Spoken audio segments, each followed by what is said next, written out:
તમારા આવી 3 કાચની પટ્ટીઓ લેવાની અને આવું એક પાઇપ જેમાં એક બાજુ મોટું પહોળું છે અને બીજી બાજુ નાનું, એ નાના કાણામાંથી આપણે આંખ વડે જોઈશું એટલે આપણે જુદી જુદી તરાહ એટલે ડિઝાઇન જોવા મળશે. જે આપણે કાચની બંગડીઓ, હવે જે કાચની બંગડીઓ ગોઠવવાની છે એ જ મેન છે. જેના માટે એક ડબ્બી જેવું હું તમને બતાવું છું.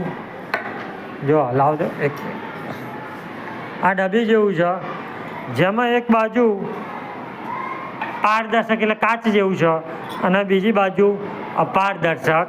એ બંનેની વચ્ચે શું છે? બંગડીઓ.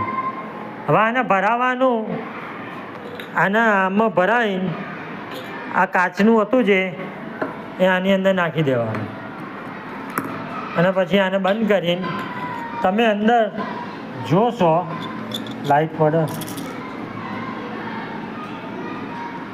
તો તમને ડિઝાઇન જોવા મળશે જુદી જુદી.